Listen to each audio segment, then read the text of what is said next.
চলো আজকে শেয়ার করব তোমাদের সাথে আমার লক্ষ্মী পুজোর দিনের ভিডিওটা। এই ভিডিওটা আগের দিন, যেদিনকে মায়ের প্রতিমা আনতে আমি চলে গেছিলাম। শরীরটা সেরকম ভালো ছিল না, ওয়েদারের চেঞ্জিংয়ের জন্য কাশি সর্দি লেগেই ছিল, জ্বরও একটুখানি মনে হচ্ছিল জ্বর জ্বর।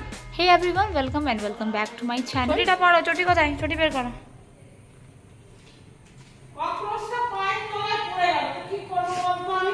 কি পড়ে গেল?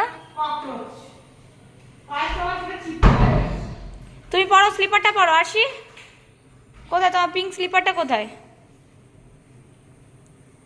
কিরে? ছেড়ে দাও, চলো কাকিমা আমরা চলো, ও থাকবে বলছে। ওইগুলো পড়ে যেতে হবে না, হাঁটতে পারবে না।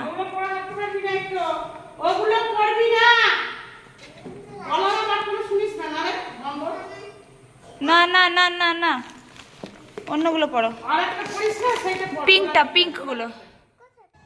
বেরিয়ে পড়লাম আমরা তিনজনই মায়ের প্রতিমা আনতে। আমার ফ্ল্যাটে যেহেতু প্রথম পুজো, আর আমি ছিলাম ভীষণ এক্সাইটেড।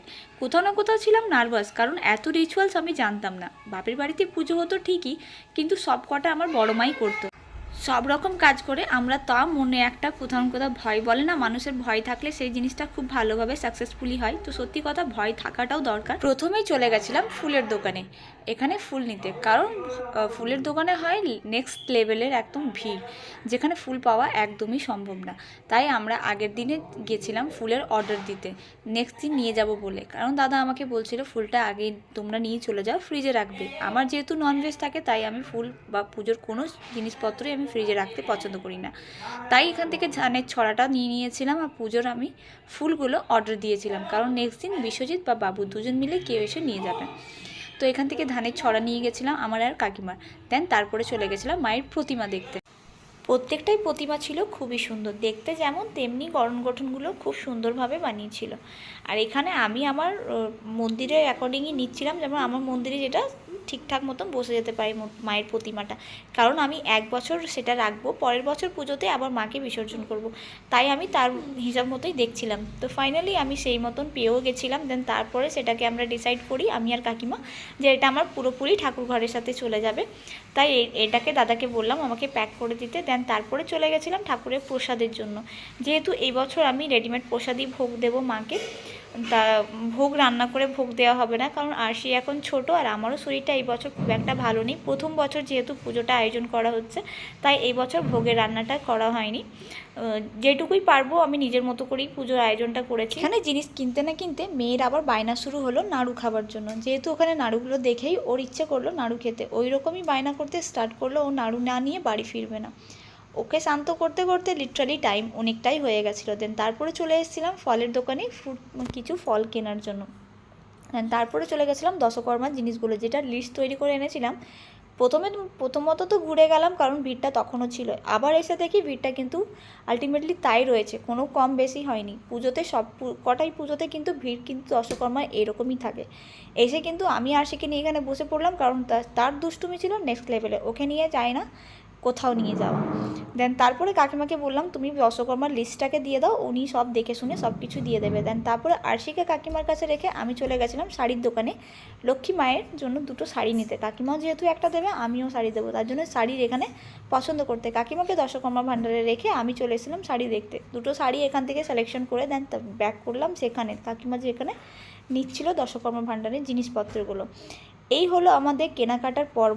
আমাদের কেনাকাটি করতে করতে প্রায় 10টা সাড়ে 10টার কাছাকাছি, অত রাত্রে হয়ে যাওয়ার পর মায়ের প্রতিমা নিয়ে ঢুকলাম আমি সেই সবে। অনেক কিছুই বাকি ছিল, যেটা তখন দোকান সবে অনেক দোকান বন্ধই হয়ে যাচ্ছিল।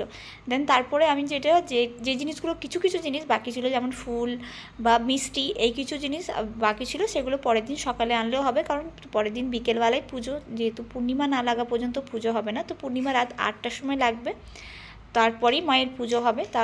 আর তারপরের দিন তোমাদের সাথে শেয়ার করছি এটা নেক্সট দিন যেদিনকে পুজো, সেদিনের এটা ভিডিওটা। তো এইটা দেখতে পাচ্ছ লিটারালি বৃষ্টি হচ্ছে, ওয়েদার পুরো ঠান্ডা ঠান্ডা ওয়েদার হয়েছিল। দেন আমার সেদিনকে হয়েছিল প্রচণ্ড জ্বরে মানে উঠতে পারছিলাম না আমি একদমই। আর সেদিনই কিন্তু বৃষ্টি দেখতে পাচ্ছ, ঝমঝম বৃষ্টি, কোনো থামার কোনো নামই নেই। আর দেন আমি এখানে পুজোর আয়োজনে লেগে পড়েছিলাম, আর এখানে ভাইকে বলেছিলাম একটু লাইটসগুলো লাগিয়ে দিতে, তো লাইটসগুলো লাগিয়ে দিচ্ছে ঠাকুরের। আর বিষয় চলে গেছিলো অফিসে, তার জন্য ওকে তোমরা ভিডিওতে দেখতে পাচ্ছ। এখানে আমি লেগে পড়েছি আলপনা দিতে। পিঁড়েতে প্রথমে পিঁড়েটাকে রং করে নেব, দুটো পিঁড়েতে, একটা কাকিমার পিঁড়ে একটা আমার পিঁড়ে, তো দুটোকেই রং করে দেন তারপরে পুজোর সমস্ত আয়োজন করে দেবো, কারণ ঠাকুরমশাই আর কিছুক্ষণের মধ্যেই চলে আসবে। আর এখানে যে আমি আলপনাটা দিচ্ছি এই ভিডিও ক্লিপটা কিন্তু পুরোপুরি আর সেই ভিডিও শ্যুট করছিল।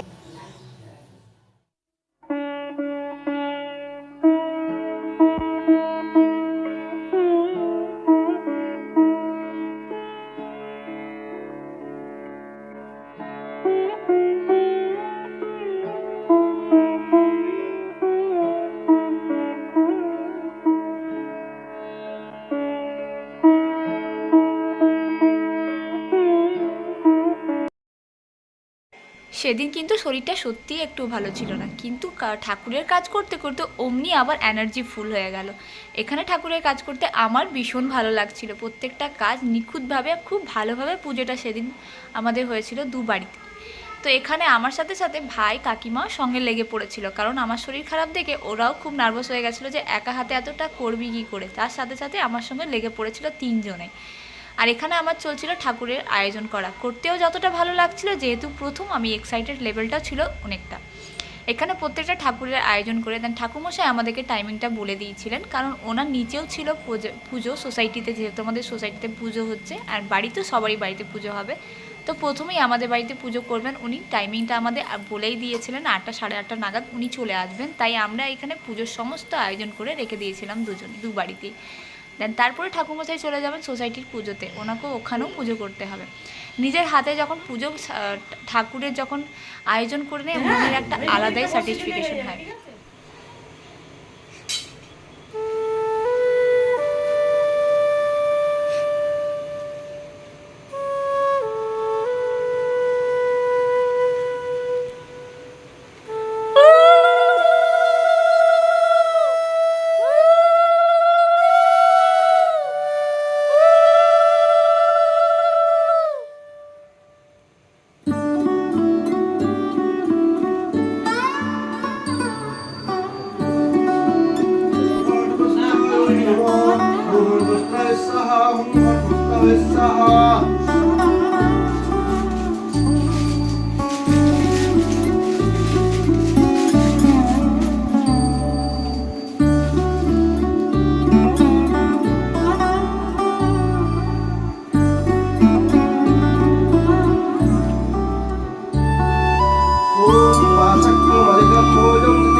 বাড়ির সেদিন লক্ষ্মী পুজো, প্রথম লক্ষ্মী পুজো কেটেছিল খুব ভালোভাবে, মনের আলাদাই শান্তি আর তৃপ্তি ছিল সেদিন। দেখা হচ্ছে খুব তাড়াতাড়ি নতুন